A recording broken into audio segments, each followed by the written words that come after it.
KFC, it's time to be cruelty-free and change your name to Kentucky Fried Compassion. KFC, it's time for you to get a 100% vegan menu. What? Go nuts on my nuts. Hello everybody, welcome to another episode of Playing a Blinder with me, the Creaky Blinder. Now, we're going to try something a little bit different today, and unless you live under a rock or in North Korea, then you should know who this is. That vegan teacher is literally everywhere you look on the internet. You cannot escape her. And I know exactly what you're all thinking. Creaky, what the hell has this got to do with conspiracy theories? She's just a vegan activist. Well, to be honest with you, it's got nothing to do with conspiracy theories at all. But when I saw that my son, Lord Callum, had put a video about it on his channel and it's doing really well, I thought, why the hell not?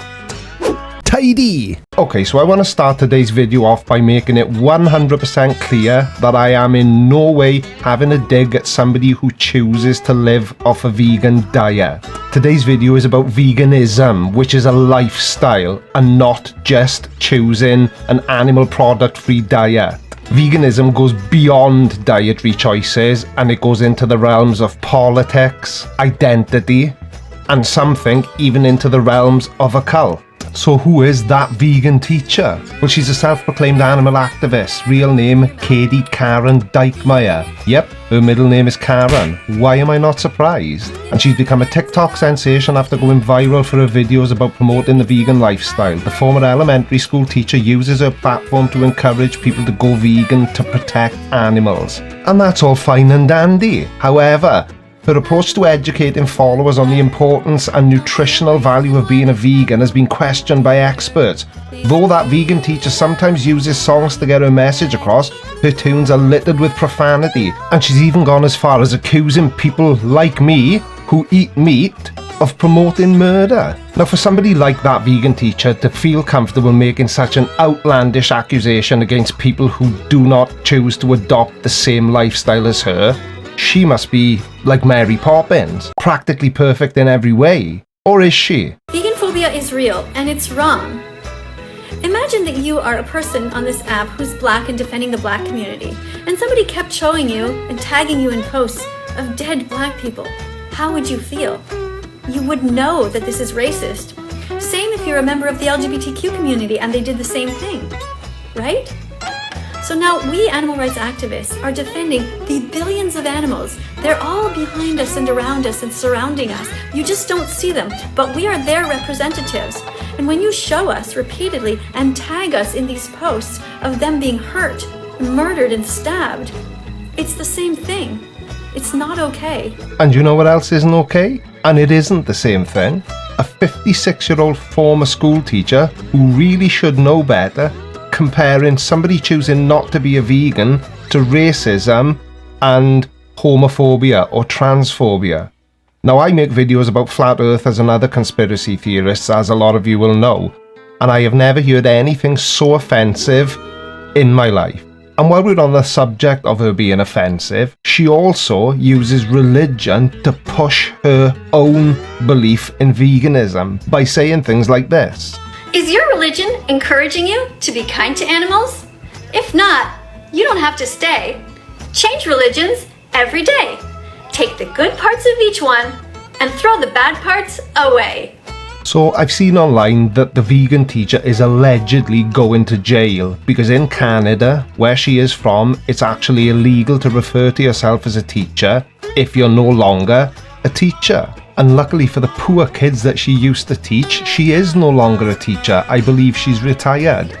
But she's rumoured to have said things like people who eat meat should go to hell, God is a vegan, veganism is a religion, and she scares kids while she's saying this sort of thing.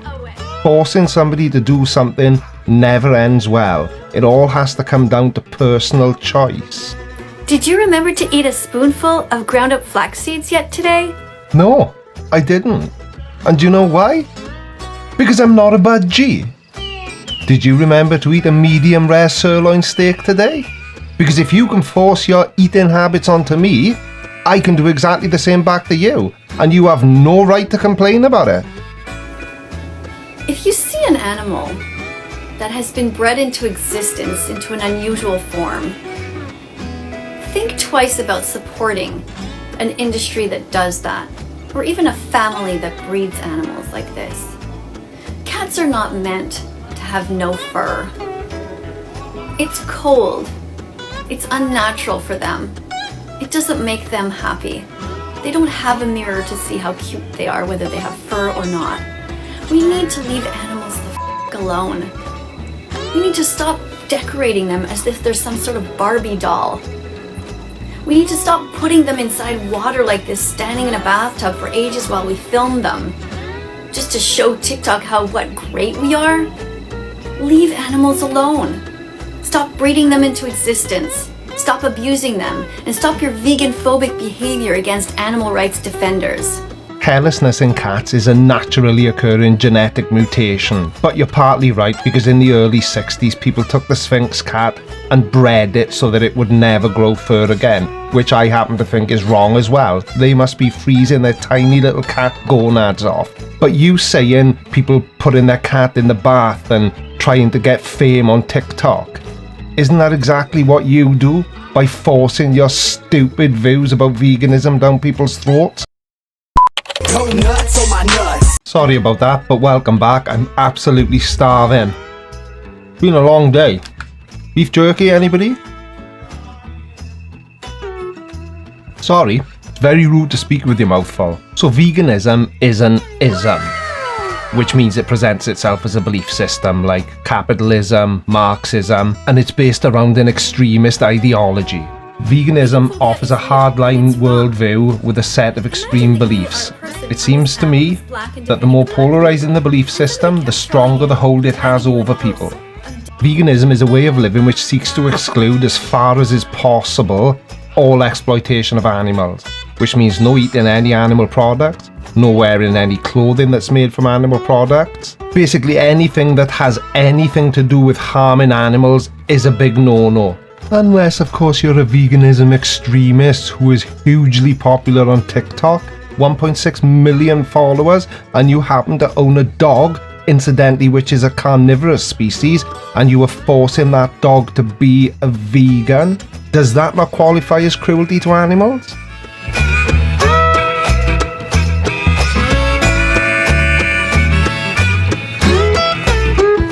If only there was a way I could guarantee that there was a doctor of veterinary medicine watching this video right now who would be willing to leave his thoughts on dogs being forced to eat a vegan diet down in the comment section. Yeah, I'm talking to you, Chris Shapley. Yeah, like, just live in this world.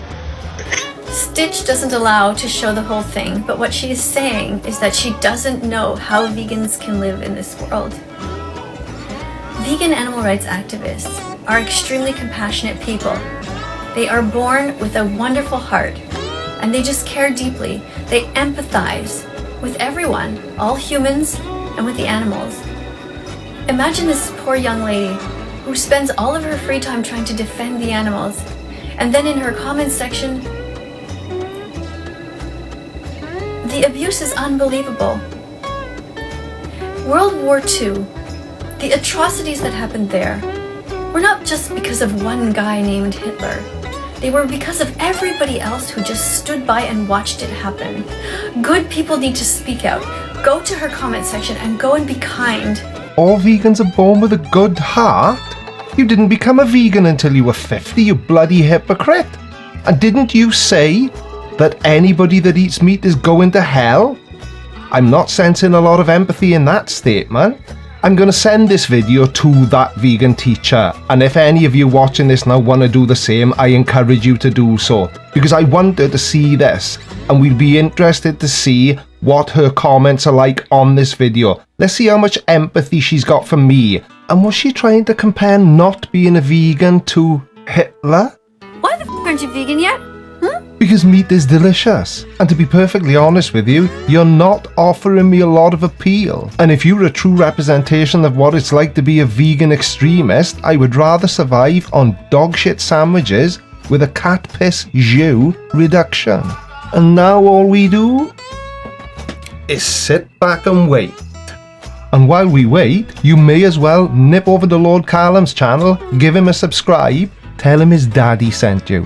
You'll probably like that, because he's made a couple of videos about this nutty old crow, and his channel is linked down in the video description. So, will she respond? Will she not respond? Who knows? But we've got no other option other than to wait. Unless, of course, we make sure she does. If you know what I'm saying. Thanks for watching, everybody. I'm the Creaky Blinder, and I will see you in the next video. Take care. Bye-bye. Alright, what's this next? But before you do, make sure you subscribe by order of the Creaky Blinder.